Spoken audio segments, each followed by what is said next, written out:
আসসালামু আলাইকুম, hello viewers. আমি আজকে দ্বিতীয় পর্ব শুরু করতে যাচ্ছি। 6.2.1 ক্রয় বিক্রয় পুস্তক নিয়ে আলোচনা করব।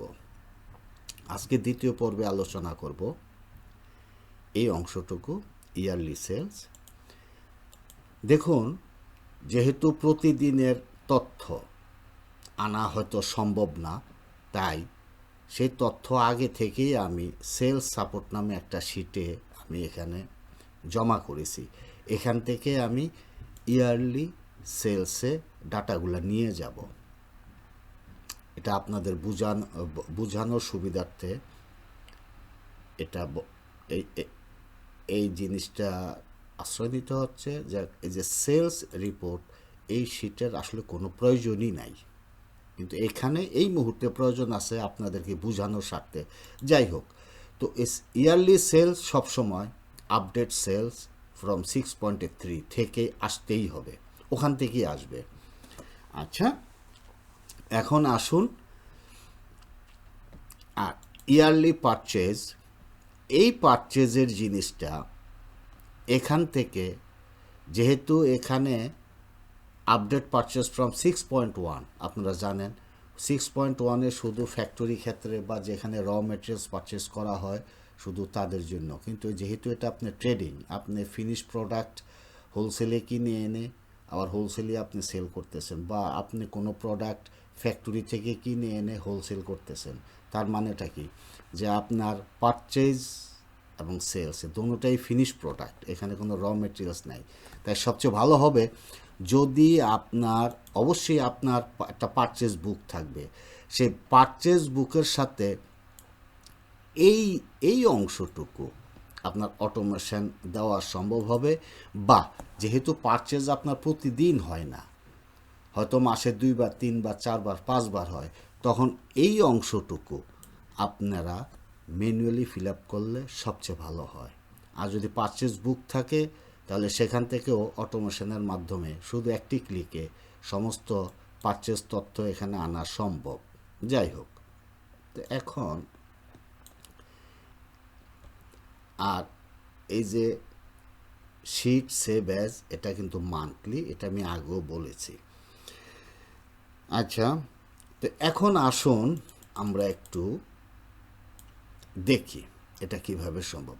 ধরুন এন্ড অফ দ্য ফেব্রুয়ারি আমার টোটাল অ্যামাউন্ট ছিল 800 ইউনিটস। ওকে, দেখুন সব জায়গায় হয়ে গেল 800। এর অর্থ হলো মার্চ মাসের 1 তারিখে ওপেনিং 800। এখন গোটা মার্চ মাসে যদি আপনার কোনো পণ্য ক্রয় এবং বিক্রয় কোনো কিছুই যদি না হয়, এন্ড অফ দ্য মান্থ আপনার সে 800 ইউনিটই থাকবে। আচ্ছা, তো এখন আসুন আমরা এখানে যাই, daily update.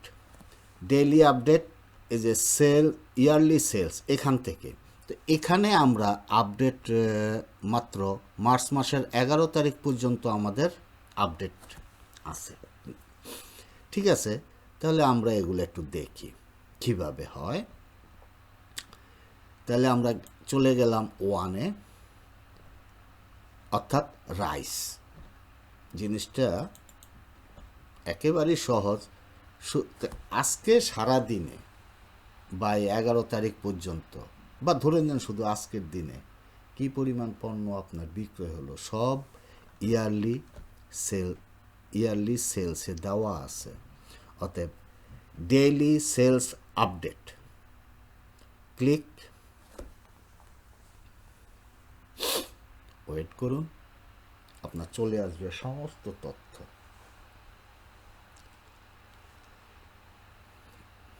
It will take few seconds. যেটা ওয়ার্কিং হচ্ছে।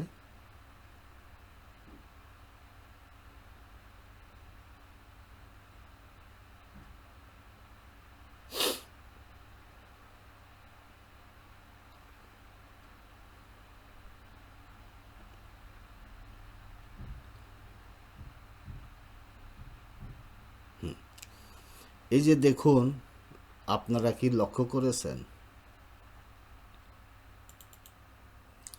11 তারিখ রাইস বিক্রি হয়েছিল 3 বার, 7 তারিখ এবং 8 তারিখে রাইস বিক্রি হয়নি। 3 মার্চ মাসের 3 তারিখ হলিডে ছিল, 10 তারিখ হলিডে ছিল। তথ্য এসে গেল, এই যে হলিডে রাইস কি বিক্রি হলো। তাহলে এভরিডে আপনার এখানে চলে আসতেছে আপডেট, অর্থাৎ আপনার ব্যালেন্স। এখন ধরুন ম্যানুয়ালি যদি আপনি লেখেন এই জায়গাটাতে যে আপনার পারচেজ ছিল ধরুন 600 ইউনিট, দেখুন আপনাদের স্টক বেড়ে গেছে। তারপরে এই যে আপনার যে পারচেজ অর্থাৎ যে বিক্রেতা ছিল তার নাম, ঠিকানা, সমস্ত কিছু ইনফরমেশন এখানে চলে আসবে। এই জায়গাটা একটু ম্যানুয়ালি ফিল আপ করলেই হবে। আচ্ছা, তাহলে এখন আসুন আমরা এখানেও যাই, সুগারের অবস্থাটা দেখি এখানে কি বলে তারা। ডেইলি আপডেট সুগারও ঠিক ওই রাইসের মতোই একই অবস্থা। কোনো দিন 2 বার বিক্রি হয়েছে সুগার, কোনো দিন একেবারেই বিক্রি হয়নি। সেই তথ্যটা সব এসে যাবে এখানে।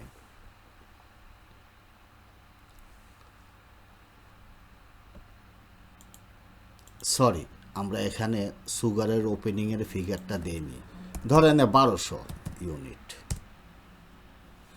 1200 ইউনিট আমাদের সুগার, এবং 9 তারিখে মনে করেন যে আমরা সুগার এনেছি 400 ইউনিট অ্যাগেন।